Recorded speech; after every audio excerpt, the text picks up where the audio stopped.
They said that I couldn't, and I told them just watch. Yes, yes, yes. Elevation requires separation. King, I know damn well we ain't getting our reparation. Heart too well. Niggas be hustling.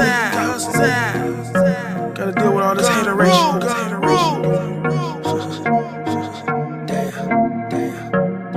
They mad at me because I elevated. Left them alone, I needed separation. Got in my bag, they didn't congratulate me. I'm on my grind, they still procrastinate. What up? It's the one and only King Kaution. You can follow me on all social media at I am King Kaution, and make sure you spell caution with a K. Okay, today is Monday. We got Monday motivation going on, and I'm ready to share some experience that I've been having throughout my life and my journey as a quadriplegic rapper and producer. Now, first, I wasn't always in this chair. You know, I was walking regular like everybody else. You know, I started out learning how to make beats through my homeboy Laz, Fred, you know what I'm saying, aka LAZ from Collins or whatever, you know, and then I met my homeboy KP through my brother and my homeboy, really my brother homeboy, Julius, aka Bandit Giovanni, RIP.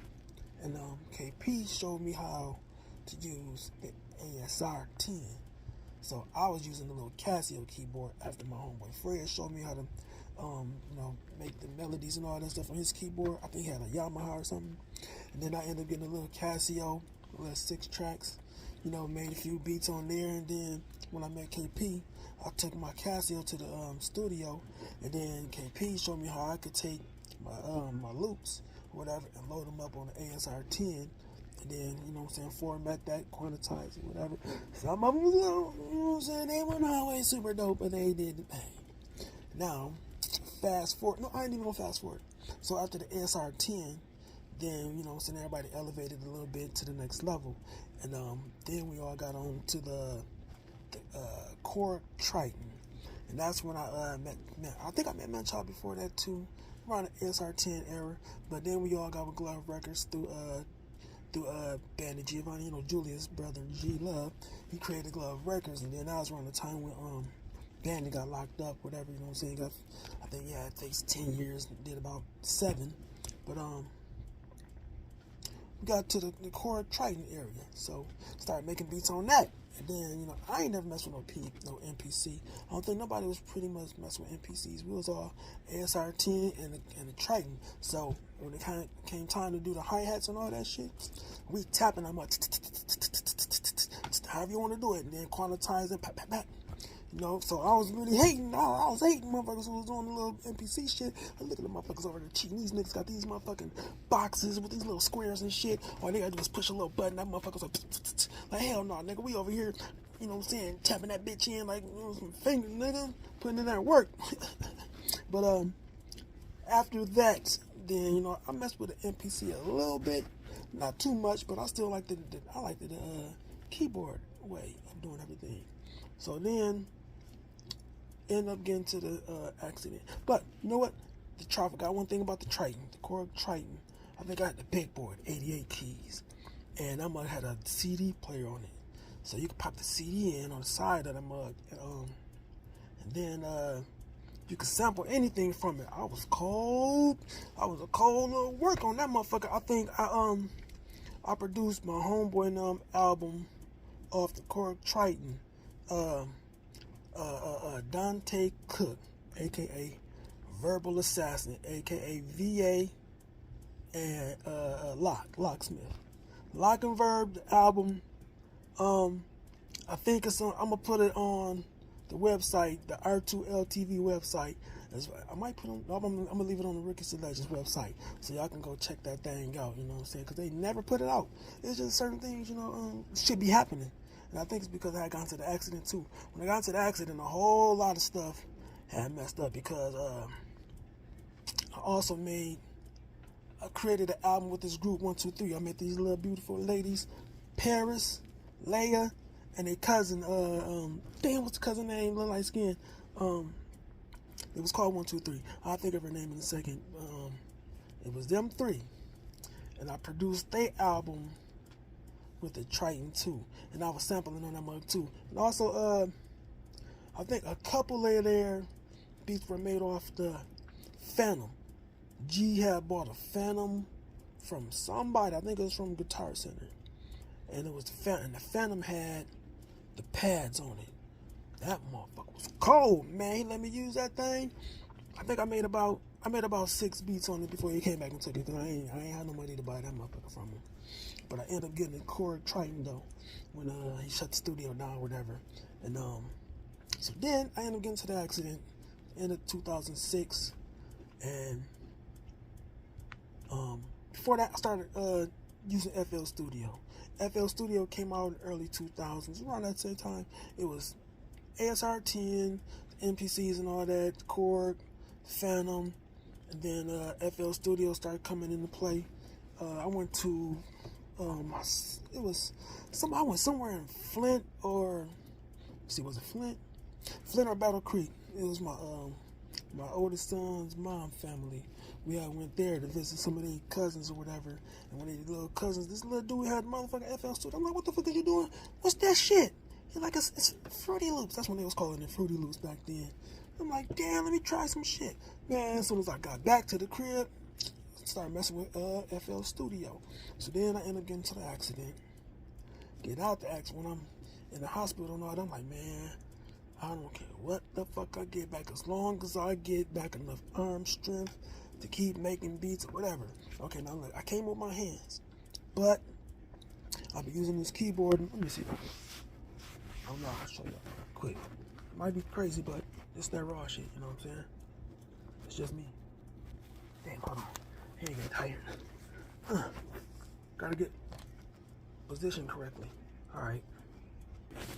Now, I use this mouse right here. It's called a trackball mouse. Got 4 buttons on it. And that's my little setup with 2 screens. Oh shit, hold on. Alright, yeah. So I use the trackball mouse now. And use FL Studio to where I can type in the patterns. So you don't have to hit no pads, or I can't play no piano or none of that stuff, but I can type in the notes on the on-screen keyboard. And I'm gonna show you that one day, but you know, I can't give y'all everything all at once. But excuse me. That's been my journey from beat making. And that's just, you know what I'm saying, beat making. I've been rapping too. I started doing both at about the same time. Rapping and making beats. But I got a lot of beats from KP. That's what I started with. You know, I got a lot of beats from KP. Then I started making my own beats. And then it was like half and half.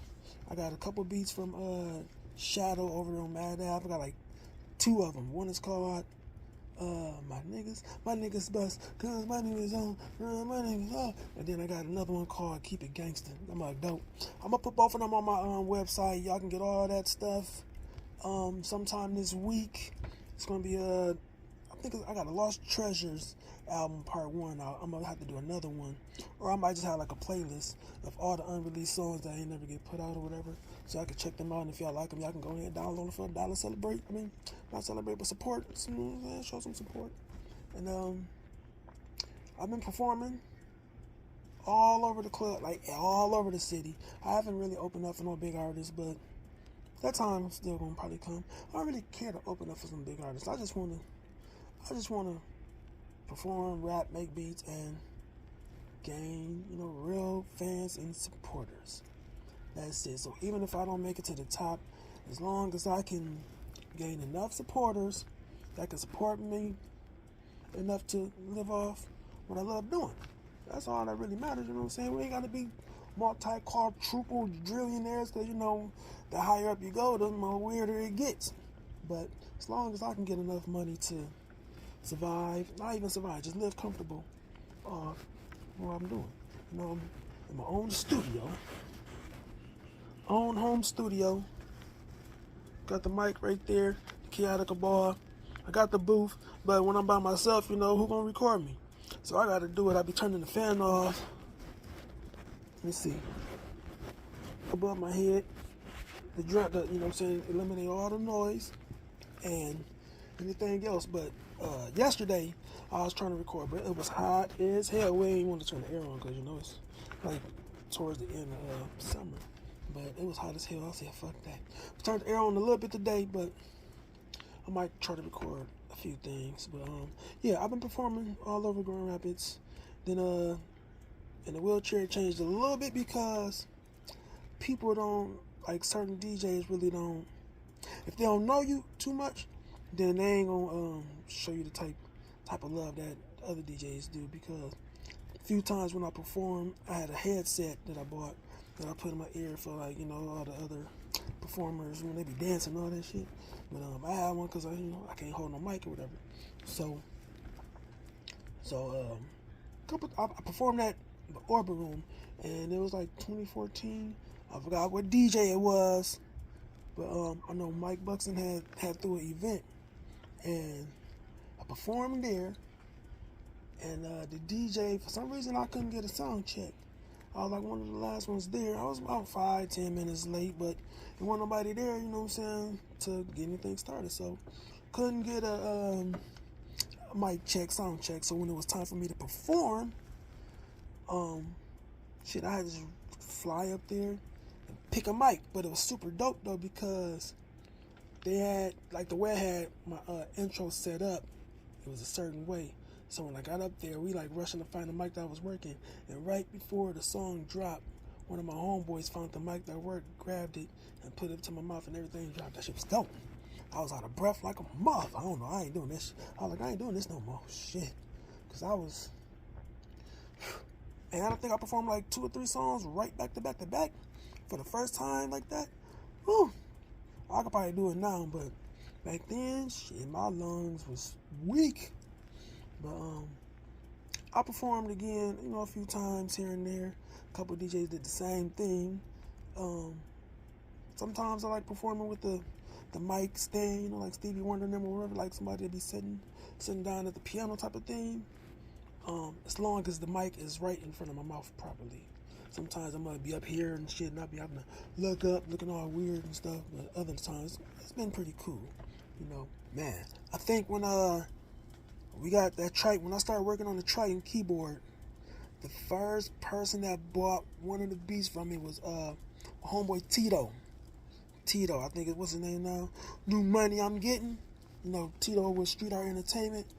He was the first rapper to ever buy a beat from me, and the craziest thing about that is, I think me and my neighbor brother, I think we collabed on the beat or something. He did like the horns. He did some shit, and he was like he wanted to come back.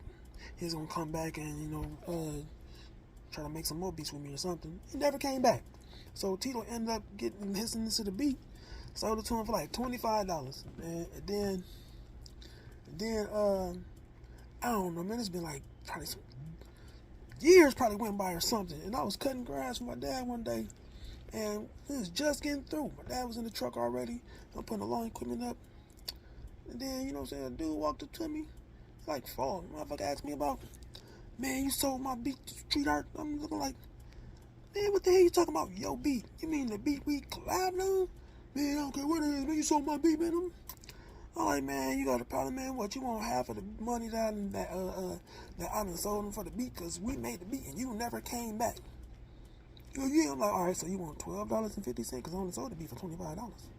So we finna argue and beef over $25? You know? So, you know, that was one of my craziest stories for selling my first beat. After all that, you know what I'm saying, my beat selling started picking up. Then after, you know, so I done recorded a lot of, I done made beats for a lot of artists in the city. And one of my things is, it'd be great to produce for some industry artists, but one of my goals is I want to make some of the best bangers, the classics, for some artists in my city. You know, because if the artists in my city take their song and that motherfucker blow up, it's gonna put the whole city back in motion. You know, because we got people that came before us that, you know, put the city on the map a little bit, but we not up there like Detroit is, and we need to be. So we got to get up there. You know, I done produced for a whole lot, and within these past 5 years, got with my homeboy Hot Rod on the hook, Rodney Collins. Shout out to Hot Rod. He used to hang with my sister and them back in the day, and he was like, and then he came to the studio with my homeboy Rhymes. R.I.P. to Rhymes. Rhymes brought him to the studio, and he was like, oh yeah, he used to hang with my sister Tisha and Donisha, you know, and all that. And he had to help my sister with something one day because she was having some issues with some shit or whatever. And she shared a couple of stories or whatever. And then he recorded a little song, whatever. And then he was like, man, I got this guy that's out in Cali, you know. He's a producer. I told him about you, told him how dope you is, and we're gonna meet him one day.